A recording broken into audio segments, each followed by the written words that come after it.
And if you have been to an I-STAR webinar before, you'll remember that the I-STAR project is supported from a grant by the National Institute of Drug Abuse, and it's also part of the larger NIH Helping to End Addiction Long-Term, or the HEAL initiative, and is also one of several projects that comprise the Consortium on Addiction Recovery Science, or the COARS network. So let's go to the next slide. So I'm Dr. Amy Miracle. I'm a research scientist in the Alcohol Research Group at the Public Health Institute. I co-lead the I-STAR project with Dr. Carmen Masson, who is a professor of psychiatry in the School of Medicine at the University of California, San Francisco. The team also includes investigators Sarah Zemore and Lenny Jason, biostatisticians Mina Subbaraman and Libo Lee, communications specialists Diane Schmidt and Dustin Kebzu, and the team's project coordinator is Quinoja Capitani. Let's go to the next slide. So I-STAR project activities are guided by a 17-member advisory board comprised of a diverse group of leaders from across the country. So our advisory board represents recovery and recovery housing leaders, treatment providers and payers, national policy advocates, as well as researchers and educators. Let's go to the next slide. So let me tell you who you'll be hearing from today. I'm very excited to be introducing Dr. Rachel Winograd, who will be presenting findings from the MOUD I-STAR project, which is the first project supported by the I-STAR pilot study component. So Dr. Winograd is an associate professor at the University of Missouri St. Louis, or what goes by UMSL, where she leads the Addiction Science Practice Implementation Research and Education Lab, the I-SPIRE Lab, within the Department of Psychological Sciences. She holds a dual appointment within UMSL's Missouri Institute of Mental Health, where she leads the broader addiction science team. She received her doctorate in clinical psychology from the University of Missouri-Columbia and completed her doctoral internship with the VA St. Louis healthcare system. Her clinical research and program development interests revolve around substance use and systems designed to address it. She's committed to expanding access to medical treatment and harm reduction strategies for those most in need of evidence-based, person-centered care for opioid and other drug use disorders. So Dr. Winograd serves as the PI and the project director of multiple statewide and regional efforts to address the opioid overdose crisis. Her grant partners and funders include the Missouri Department of Mental Health, the Department of Health and Senior Services, the Missouri Foundation for Health, and multiple community-based organizations in the St. Louis region. She also just received an R15 award from the National Institute on Drug Abuse to investigate a model and measure of intervention stigma. So without further ado, I want to turn the presentation over to Dr. Winograd and hear more about her I-STAR pilot study research. Off to you, Rachel. Thank you so much, Dr. Miracle. Thank you for having me. I'm honored not just to be on this webinar as the first pilot investigator to lead a webinar for this grant, this broader grant, but also just to be part of the I-STAR network and family, regardless. So thanks for having me. Let's get into it. Today's talk is going to be about designing a measure of MAT barriers within recovery housing settings. So we are going to start with some background for our MOUD I-STAR project, lead into how we began to develop this measure and how we collected responses from across the country, a sneak peek at our preliminary findings, and then we'll end by talking about what's next and where we're going from here. So here's the rub. We have really effective, life-saving services for people who use drugs and people specifically who have opioid use disorder. We have recovery housing, which offers safe, stable, supportive living environments for people in various stages of treatment and recovery. And we have really effective medications that reduce overdose risk by up to 50 to 70%, specifically buprenorphine and methadone. So we have these two particularly great options that really target people's basic survival and basic needs. And yet, all too often, they don't seem to go together. And that's the problem. We know that medications can work, and we know that housing can work, but there are many instances, we know from the literature and also our networks full of anecdote, that not all recovery housing providers feel comfortable or able to effectively support residents who are taking these medications. So, do houses have to allow people on medications, on MAT or MOUD, to live in their recovery housing environments? Not necessarily. The National Alliance of Recovery Residences, which I'm sure all of you are familiar with, that goes by NAR, they are sort of our national body who sets standards that we try to adhere to, and they describe recovery housing as substance-free, a home-like environment that exists within a social model of recovery. And they do not have a specific standard about medications for OUD. Now, when we look at the American Disabilities Act, the ADA, we know that it is actually technically illegal to deny someone residency based on their MAT status. However, according to NAR, even though they don't make a statement like you have to allow people or you don't have to allow people, they do say that that recovery houses can sort of use their own judgment based on what they deem to be essential for the safety and welfare of residents and essential for the maintenance of the home-like environment. So that can be an instance where they may feel that allowing folks who are on MAT or certain forms of MAT might not contribute to the safety and welfare or might even damage it.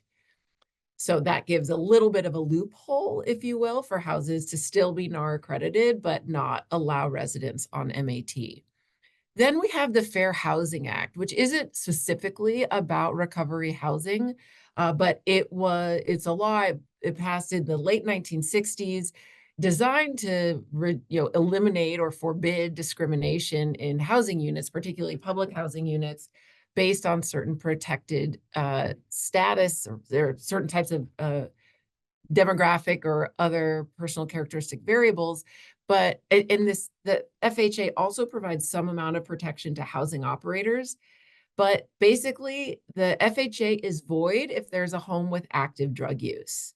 So this is where it comes into conflict with MAT. I think what we've gathered is that some recovery housing operators see MAT potentially as counting as active drug use, particularly if medications are diverted, if they're sold or shared within the home, and that this could compromise their protections under the Fair Housing Act.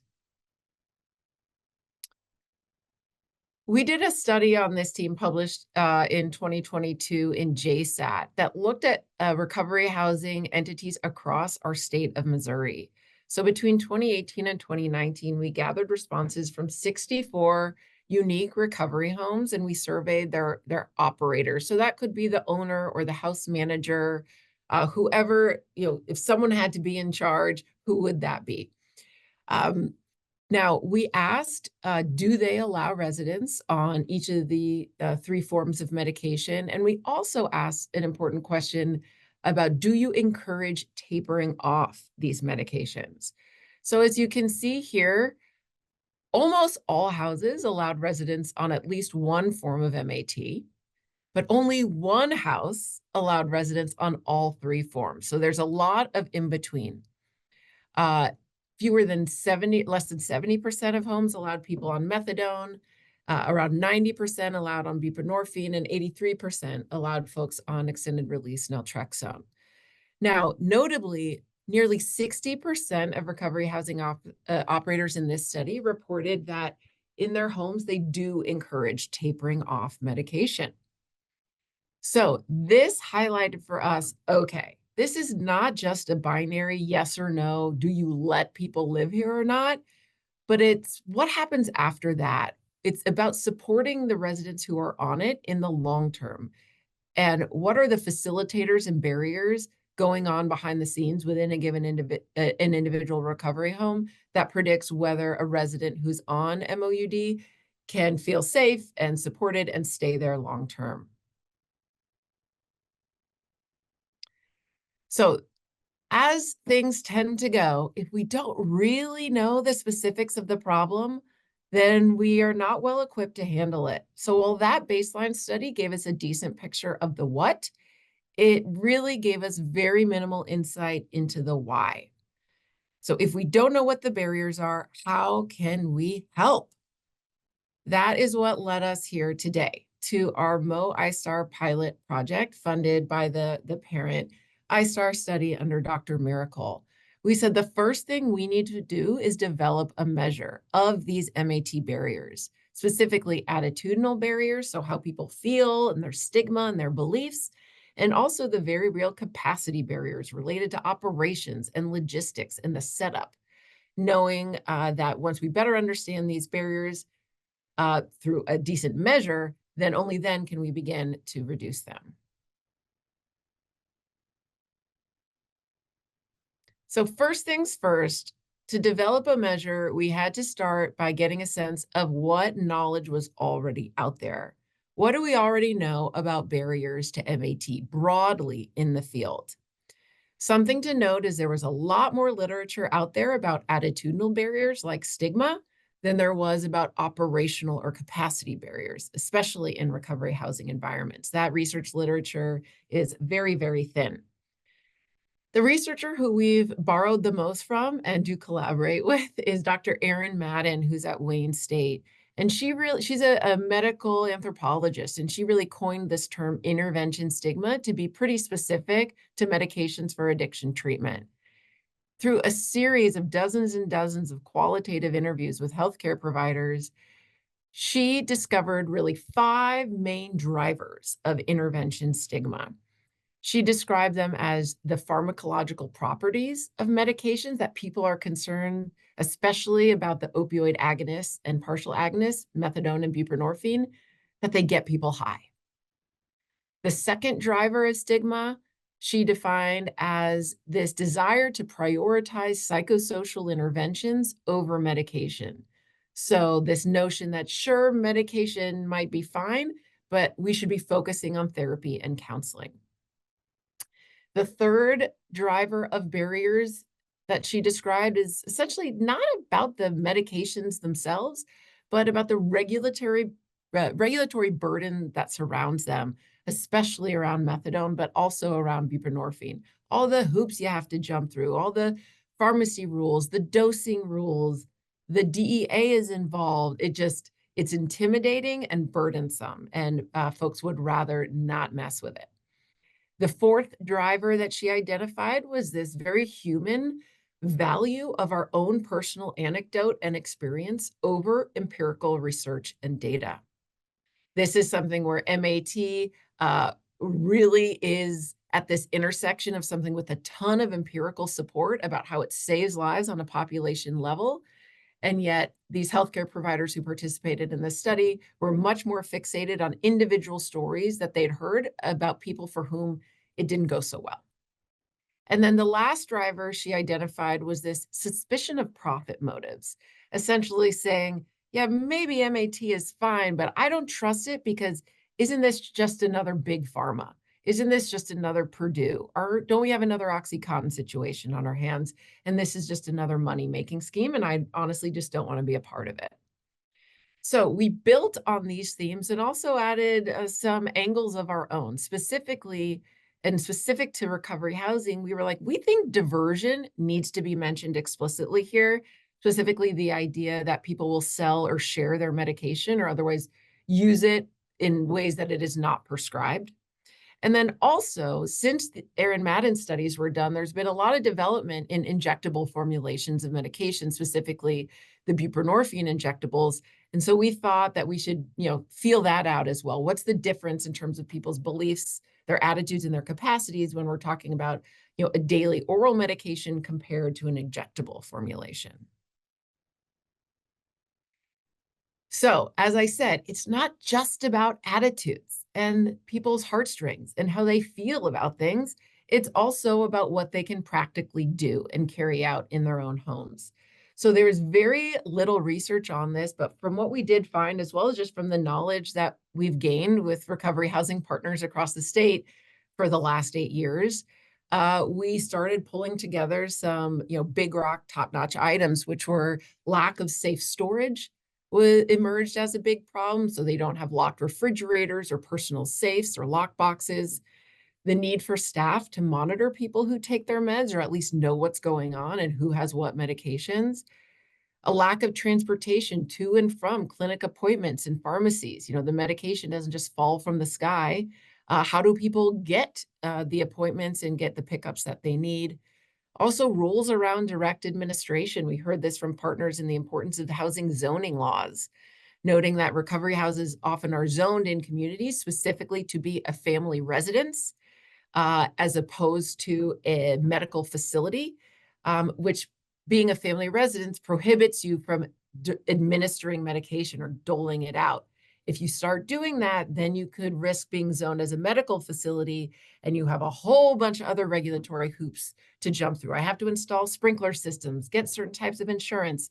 It's just sort of a no-go zone for housing operators. Also, a lack of medical knowledge and expertise.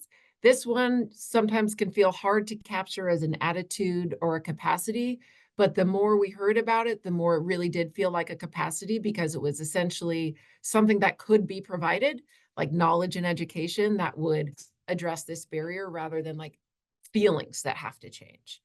And the list goes on. Okay, so as we embarked on developing this measure, we knew from the outset that we wanted to do a few things differently than what's been done regarding other measures of MOUD stigma in the literature over the last many years. So number one is we wanted to make separate versions for housing operators and housing residents, knowing that, yeah, sure, they'll respond differently. We can handle that data on the back end, but we probably need to frame the questions differently. We might need to ask some different items or say them in a different way. So we wanted two different versions. We also wanted to have at least a subset of items that asked explicitly about all three forms of medication: buprenorphine, methadone, and naltrexone. All too often, when we're measuring barriers or attitudes, the three medications get lumped together, and we lose a lot of important information when we do that because people have a lot of different things to say about each one of these meds. As I mentioned, we also wanted to at least do a little bit of skimming the surface about routes of administration, the oral versus the injectable, and also looking at that between naltrexone and buprenorphine. So we're not going to get into the nitty-gritty of all of these today. We're going to focus sort of in one area, but wanted to let you know that these were the main things that we had our eyes on at the outset. So first things first, when developing this measure and after doing some really thorough literature reviews, we said we need to hear from the people who live and breathe this stuff every day. They are the real experts. So we did this in a two-phase process. The first was with the folks we affectionately called our SMEs, or our subject matter experts. So these were 8 folks from across our state of Missouri, 6 of whom were recovery housing operators and 2 were recovery housing residents. We brought them together for almost a full day session you can see here, and then we followed it up with different phone calls and texts and outreaches and clarifications. But the idea for this big meeting, we provided food, of course, we paid them for their time. These are super important things to think about when you're bringing in community-based subject matter experts. We sort of reflected what we had already found and stress tested that with these folks. So we said, here are the drivers, here are the themes that have emerged from the literature. What are we missing? Or how does this play out in real life? You see, we did some big Post-it note exercises on the walls so folks would write down examples or ideas that they would come up with based on our prompts. It was a really, really generative day-long session, critical to the foundational portion of this measure development process. Something I want to highlight that really came out as an important reflection for me on that day with these SMEs was this tension that many of them shared, being in this field for decades, dedicating their life to recovery housing and the recovery movement broadly, is they said there just feels like there's this tension between maintaining a social model of recovery in these homes, which is designed to be peer-to-peer, family-run, comfortable couches, you know, safe, supportive, not technical, not a doctor's office. So how do we maintain that social model of recovery while supporting evidence-based interventions like MAT, which they agreed are life-saving and the data support, and we want to use them. But they did express a lot of hesitations and fears that this is going to make recovery housing too clinical and just it's going to make it something that it's not. The day we have to be doing care coordination or write clinical notes or use billing codes or do stuff that really is outside our expertise is the day we really lose the magic of recovery housing. So after this day with our SMEs, we made some drafts of the operator measure of barriers for attitudes and capacities and the resident version as well. And then we recruited nationally for 2 virtual focus groups. So these were small but mighty focus groups carried out many months ago, where we essentially had items drafted and we asked them to tweak our wording. Uh, Essentially, kind of for those of you who may have engaged in what's called cognitive interviewing for measurement development, we'd have them read the item out loud, and then we would say, "What do you think we're asking with this question?" And they'd tell us and be like, "Ooh, okay, that's not quite what we're asking. Here's what we are trying to ask. How could we say that better?" And we would refine it in real time. So this was hugely valuable. We came out with some language changes the goal here was we want this to resonate with recovery housing operators and residents. We don't want it to sound too academic. We don't want to sound like we pulled this language from peer-reviewed manuscripts. How do we make sure we are asking what we think we're asking? I will just make a note here. Our focus group with operators was super smooth and really generative. We got a lot of good feedback and ideas. The focus group with residents was interesting. It was a little bumpier. I will say, I said meta level head scratching because it took us, a good 20 plus minutes to communicate that what we're doing on this focus group is not actually asking their opinions about MAT, which people really wanted to share. They had all sorts of things that they wanted to say about what they loved about it, what they didn't love about it. And we were like, la, la, la, la, la. That's actually not what you're here for. We want you to help us look at this wording and tell us if it's right. And they were a little bit less interested in that activity. It was almost like wordsmithing, whereas it seemed like they were really eager to talk about their experiences and their perspectives. So that's just a note for the future if you're doing this virtually, something to build in time for. That being said, we definitely got a lot of excellent feedback for the residents, including some clear guidance from them on how long we could realistically make it. And they were the ones who were like, do not make this longer than 10 minutes or none of us will take it. Knowing that them specifically can't take it, but they're talking on behalf of recovery housing residents. They were like, make it easy to do and fast. And that's the only way you're going to get people. So we said, okay. So then we programmed the survey into REDCap. I'm going to shout him out a few more times, but major props to Brandon Park, our second-year grad student in the I-STARR lab, who is a REDCap whiz and programmed all sorts of really complicated skip logic throughout these 2 survey versions. And then we launched in February of this year. We did it through emails. We called people. We blasted professional networks, discussion boards and listservs. Notably, we did not recruit through social media because we had heard, or some of us had been a part of prior studies that had been attacked by bots. So yes, I do mean robots. I mean little computer robots who take surveys to get the gift cards, but they're not real people, they're machines.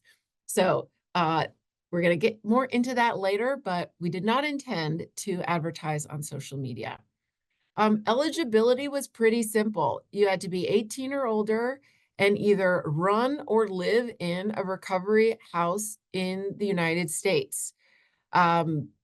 So that gives us a pretty decent pool, but it did, as I'll mention, prove pretty difficult to really get into that pool and get a bunch of people to take this survey.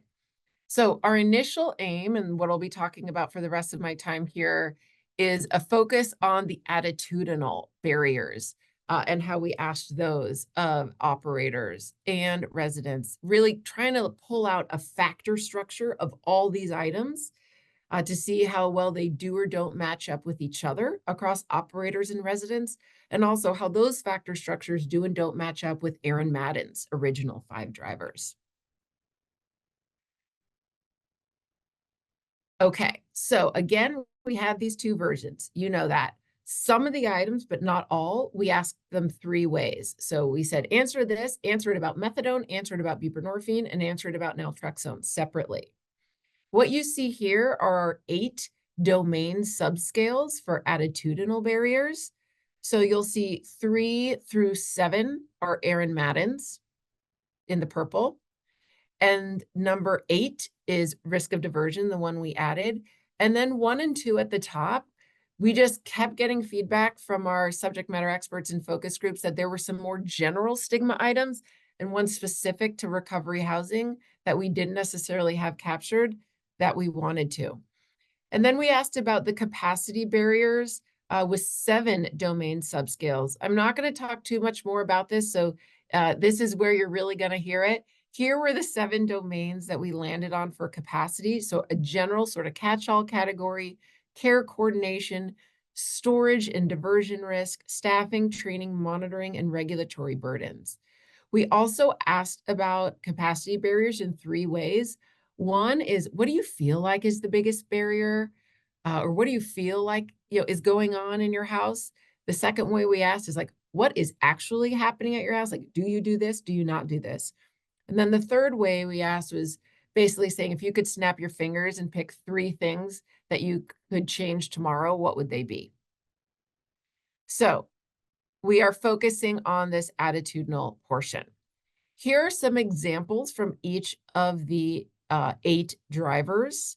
I'm going to pick up the pace a little bit to make sure we get through our results, but happy to come back to this slide if folks are interested at the end. This is just to give you a little taste of what respondents would be answering when they're taking the survey. So here is the process flow of how we did this. We wanted residents to fill it out and operators from the same house. So I'm not going to go into every single detail about what we did, but what you should know is that we've recruited through operators. So operators got a link to an eligibility screener. If they passed it, then they'd be directed to our survey. After they completed the survey, they would get their own unique link, which they then shared with up to 10 of their own housing residents. The residents completed the survey, and then magically we all snapped our fingers and had over 400 responses, and it was really clean and easy and fun. Okay, and everyone got a $15 Amazon gift card for participating. So the operator survey took 15 to 20 minutes, the resident survey 10 to 15 minutes. And as I said, we embedded this with a ton of very sophisticated bot detection measures and devices and technology. So we launched in February and then we waited and the responses trickled in and we emailed and texted and called everybody we knew and told them to tell their friends, and some responses were coming in. And then unfortunately we were working late one night and I start getting messages from Brandon and Rushmi, our lab coordinator at the time, saying, uh-oh, we've been infiltrated by the bots. So this was exactly what we didn't want to happen. We started seeing hundreds of responses roll in an hour. Like, this couldn't be a human or multiple humans just hearing about our super cool, awesome survey. It was definitely robots.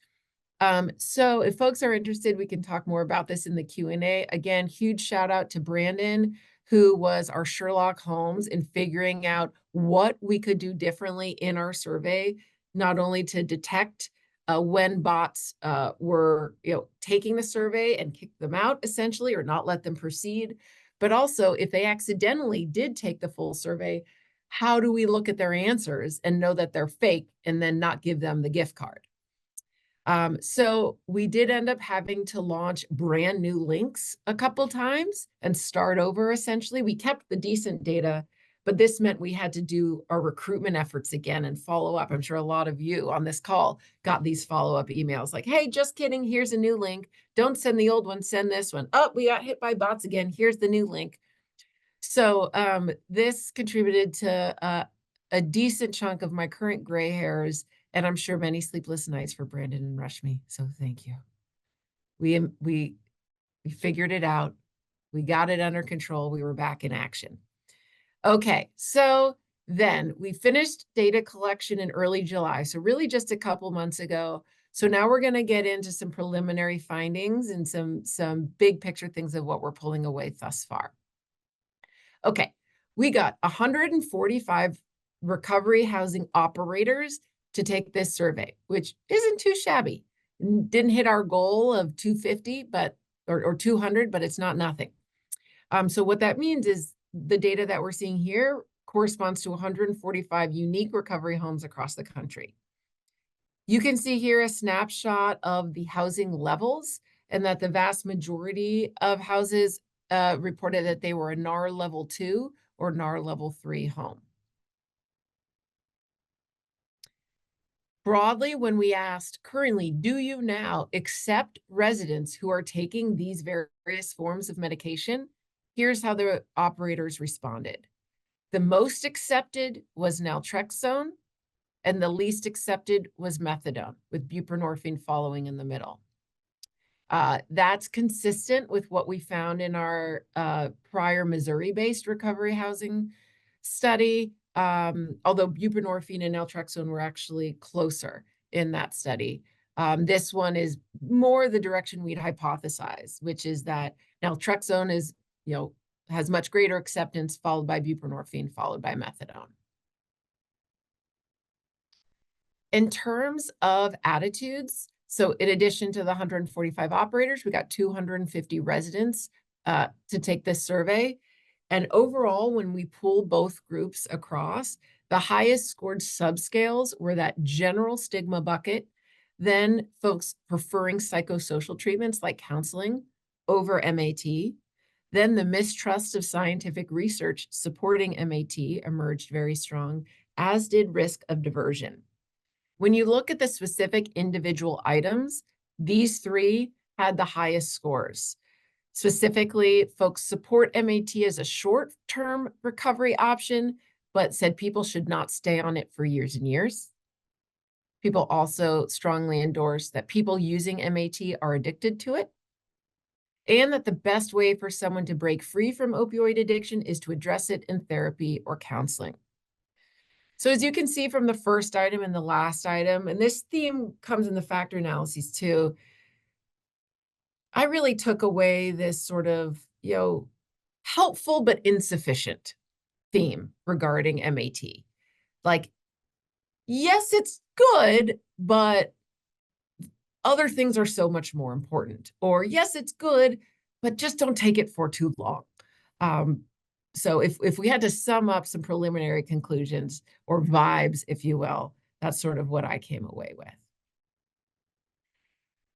Okay, preliminary findings regarding capacity. So what do recovery housing entities have right now? These scores were not bad. Plenty of room for growth and improvement, but more than half responding that they do have these things currently. So yes, they do provide telemedicine. More than 3/4 do have safe storage or lockers. Nearly 60% have dedicated staff who can help with MAT coordination. That's according to operators. And among residents, about 1 in 5 of residents who were on MAT said that they'd been rejected from housing for being on MAT. Nearly 80% said that their house makes it easy to get it when it's time to dose. And nearly 70% said their house could help them get MAT appointments if and when needed.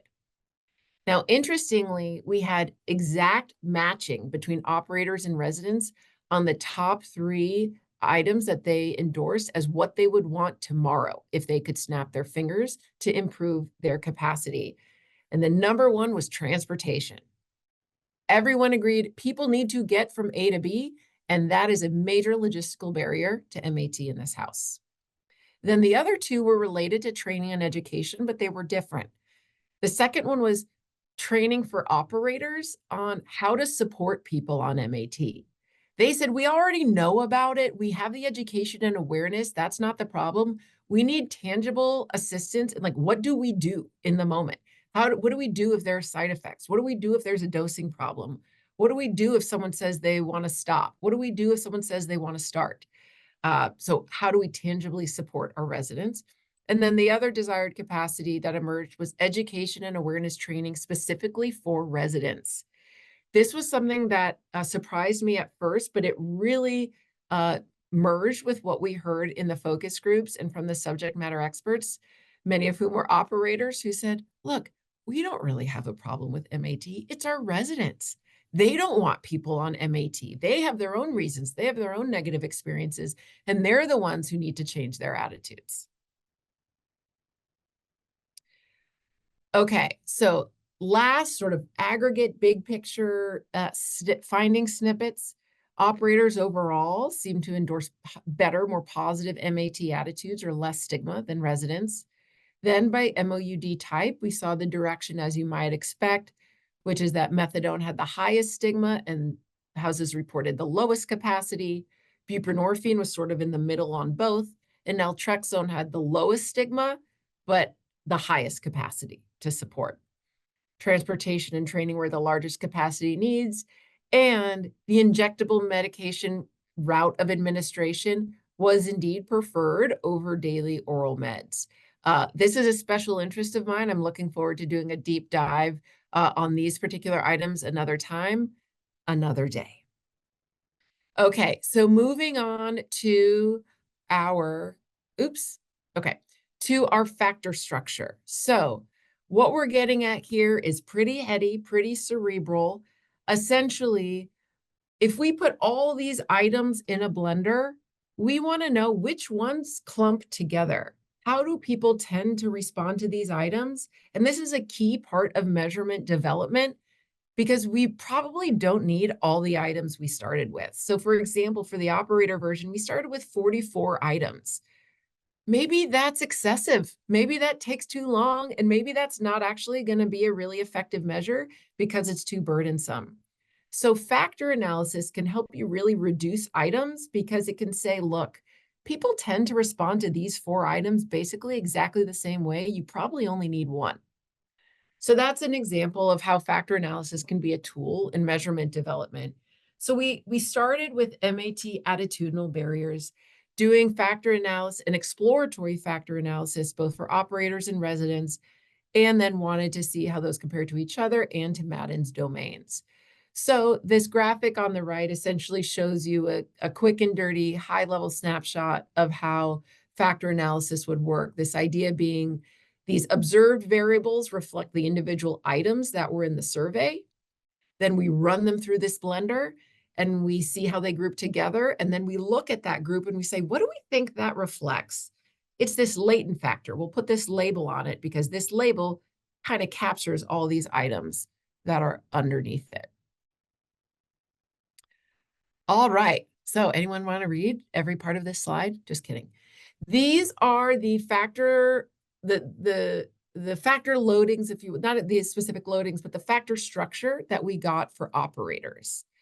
So what do you need to know about this slide? Just take a peek. On the left, the color codes, these are sort of the umbrella terms, the latent factor labels that we created based on how the items on the right clustered together. What you see in the brackets are the themes or the domains that we originally assigned them to. And you can see some of them match up with the latent factor, the color label on the left, but not all of them. We'll come back to this, so don't feel like you have to memorize it. Here is the factor structure for the residents. So same idea, but you'll notice we only got 4 factors with the residents, and we got 5 factors from the operators. Okay, so let's just break this down for each other. How do these compare to one another? So if we're looking side by side, the most agreement was that operators and residents really both pulled out the importance for these items that are about MAT in recovery housing settings specifically. Okay, so then there's the blue is essentially short term, and also we need counseling. The residents, you can see, also had this need for trust and fairness. That was a factor that emerged. And then the mistrust of research. You can also see along the left the labels for the operators. I'm going to pick up the pace here to make sure we wrap up on time. Here's where we compare to Madden's drivers. You see there was agreement, particularly in the blue, whether it's time limited or the priority of psychosocial interventions. Back to this idea, yeah, medications are helpful, but they're not enough. Also pharmacological properties, this idea that MAT gets people high, the suspicion of profit motives, and then the mistrust of research. So overall, there was some agreement and some divergence, whether we're comparing operators and residents or both of them to Madden's original drivers.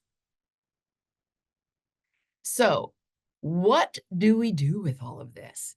One thing I really appreciated from our focus groups and subject matter expert sessions was that the participants were not ashamed to say, what's the point of this? Where is this going? Is this just research for research's sake, or is this actually going to help us one day? So I'm really excited for the next phase of this project where we can practically apply some of our findings. So here are some examples of how we could use a measure once it's finalized. We could have a recovery housing operator who owns, let's say, 8 houses, administer the measure to all 8 of their houses to see how each of them stacks up and what kind of support they need. It could be adopted by state or federal accrediting bodies. We could use it to design and deliver tailored trainings to meet specific attitudinal or capacity-related needs. And here's a fun one. What if funders got a hold of these results and said, yes, let's develop some grants specifically to meet some of these barriers? Transportation for recovery housing, that could be a grant from SAMHSA tomorrow. What we're doing next is a whole bunch of things. So we need to confirm this factor structure for the attitudes using a confirmatory factor analysis. We need to do this similar process for the capacity barriers. We need to finalize this measure, disseminate it thoughtfully, make sure it gets into the hands of people who could use it for free. And then, as we talked about in the last slide, try to use this measure in a way to make things better in recovery housing environments to better support people who use drugs and take medications for opioid disorder to save and improve their lives. And that's what we're all in it for. So that's all I got. Huge thank you to Brandon Park, who is a backbone of this study, Rashmi Gonzagi as well, and of course, Dr. Amy Miracle for being an incredible mentor on the I-STARR project, and all the rest of our addiction science folks and teammates here. And that's all. Wow, that was a fabulous presentation, Dr. Winograd, and thank you for sharing your findings with us. It's super exciting. There are lots of different components to this study, and without saying more about it, I want to turn things over to the audience in case folks have questions for you about this work. So folks, feel free to unmute yourselves if you have a question, or use the function within Zoom to raise your hand. You have access to Dr. Rachel Winograd and can ask her questions about the work that she's presented.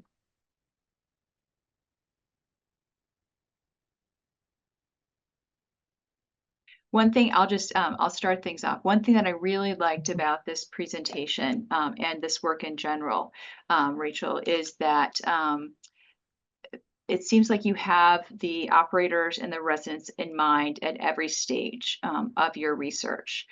So yes, you consulted the literature at the outset to figure out how people were thinking about stigma and capacity, but then you went to the experts, and I love the SMED, that term.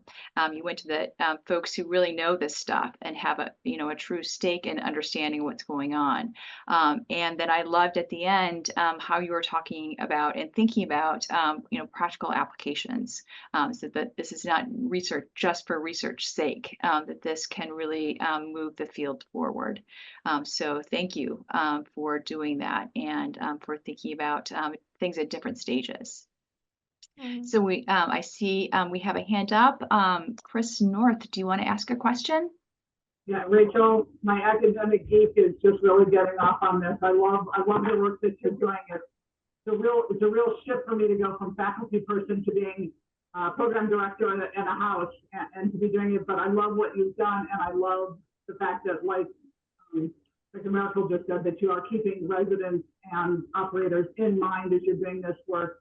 I'm fascinated by the process you use to get at wording of questions in the language that residents understand. I struggle with this on a daily basis, trying to make sure that, and I think that that's going to be really key as you put together a measure that we can keep going with. I'm curious, where do you plan to go with this? What are your next steps? How do you 145 wasn't your goal. It's only Missouri residents. How do we generalize it? How do we grow it? But what's your plans for further research? Yeah, great question. And thank you. And what a cool trajectory. What a cool story. I'd love to hear more sometime. So one quick clarification, this was a national sample. So I don't have off the top of my head how many states we have represented, but it's a bunch. It's a lot. And, of course, generalizability is a question. Also, we have to acknowledge there's selection bias. People who were interested in taking this survey, maybe they already had more favorable views toward MAT. We don't know. So our next step, just to put it simply, is finishing our factor analytic process to whittle down these items to finalize the measure so that maybe we have 15 attitude items and 10 for operators and 10 for residents or something. And then we do want to couple that with what we find for the capacity barriers. So we need to do this process for the capacity barriers as well and whittle those down. Then the idea is we'd have one general measure, MAT barriers in recovery housing measure. Probably we should come up with a snazzier title. And we'd have two versions of it, one for residents, one for operators. We'd write it up in an academic paper to get it out there with all the items in an appendix, make sure it's free to access, open access so anyone can access it. And then, of course, that's just academic dissemination.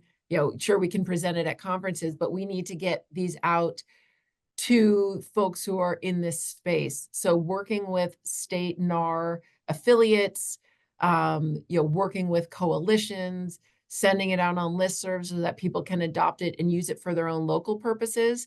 And then also sharing it, we have a lot of relationships with SAMHSA and also our state agents and other state agencies. How might they want to incorporate this into their own recovery housing oversight, whether it's quality improvement or monitoring or accreditation, not necessarily saying we want it to be used, for punishment, but surely it's a tool to gain information about what is happening in recovery housing in your state.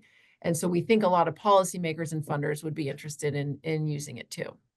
Have you given any thought to doing some qualitative calculation on these results to see if qualitative responses support and or inform what you've done in a questionnaire quantitative model?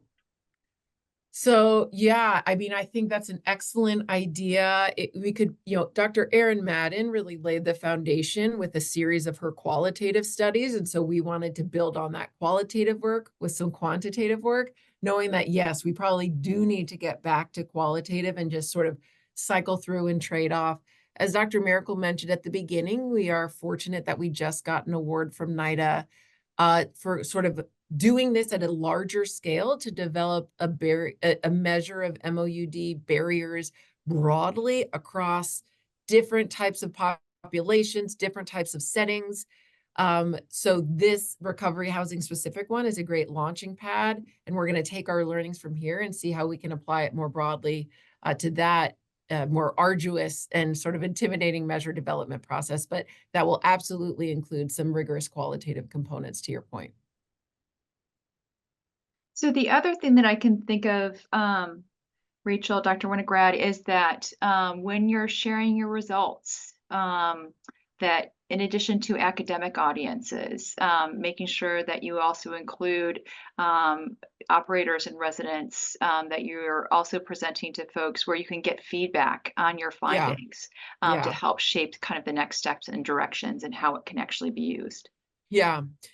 No, that's a good point, and we really need to get on the circuit, to the recovery conferences and gatherings. One thing I will note quickly, because you reminded me, from our Missouri-based study from 2022, that item about encouraging tapering, that 60% of houses reported encouraging tapering, that was a head scratcher for us. And so what my team actually did do was do follow-up phone calls to every housing operator they could get to be like, what did you mean when you said encourage tapering? And we actually found out there was a ton of variability in how people interpreted that question. Some was more explicit encouraging, like you need to get off this in 3 weeks if you want to stay here. But a lot of folks said it was more implicit. It was saying, have you thought about these other options? Well, let me tell you my story that was abstinence-based. What if you did it like I did? So to your point again, Chris, there's a lot of nuance that is really only fleshed out with some qualitative pieces. And I think we'll be intentional about picking and choosing some places to dig in further. Excellent. I think that we have time for one more question. I'm not seeing any questions in the chat, but feel free to drop them there if you have them. Anyone else with questions?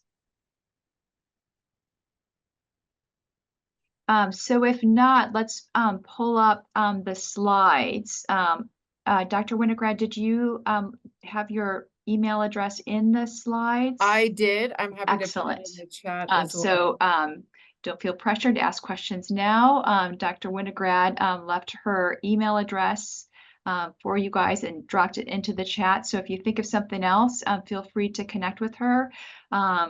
Just a couple of quick programming notes about what's coming up in the I-STARR project. So next month, the webinar will be on the topic of MOUD and recovery housing again. We'll be hearing from one of our I-STARR advisory board members, Dr. John Major, who will be presenting on his research examining attitudes towards MAT among Oxford houses. So in November, we'll be hearing from I-STARR co-investigator Sarah Zemore, and she'll be presenting on MOUD in 12-step groups. So stay tuned. You'll see announcements for these upcoming webinars, hopefully in your email if you signed up for our newsletter. But if you haven't, feel free to go to the I-STARR website and you can learn all about our webinars and what's coming up next in the webinar series. You can register for the webinars and you can also sign up for our newsletter and stay connected. While you're on the I-STARR website, you'll also see information about the I-STARR training series. So folks who've been to this webinar series before may recall that we had a training series, which was 12 webinars with separate tracks for recovery residence operators and for researchers. And for folks who attend all 12 webinars, you can receive a certificate from the I-STARR team, and you can also be listed on the I-STARR website. For folks who are participating in the 12 webinar series for operators and providers, you can also earn NADAC CEUs.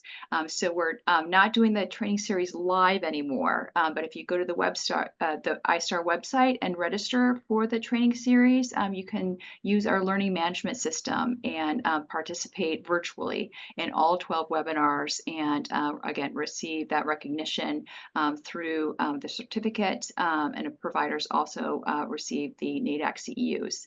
The other thing that we do for folks who attend all 12 webinars, let's go to the next slide, is that we list folks who have attended all 12 of these webinars on the I-STARR website. We recognize that it is a huge endeavor. It is, 12-hour-long webinars. That's a lot of time to invest, and we want to make sure that we highlight the people who have put forth that effort and have either as a trainer been trained with the training series, or as a researcher have gone through and learned about how to research recovery housing. So as the website lists, this is a snapshot from our website. We've had 7 people who've completed this training series, and it's still active. So if you're interested and being recognized and completing that training series, go to the I-STARR website, register for the training series. You can take it at your own pace, and we would love to recognize even more people as those who've completed the training series. So let's go to the next slide. I think this is our last slide. So thank you, Dr. Winograd, for this fabulous presentation and just amazing work that you've done with this little pilot study through the I-STARR project, and it's how wonderful that it's grown into a larger grant, a larger project through your NIDA award. So congratulations. And thank you to all the folks who showed up today. We really appreciate your attention and your participation in the I-STARR project, and we really hope to see you back here next month. So until then, feel free to connect with us, and you can do so through the website. Take care.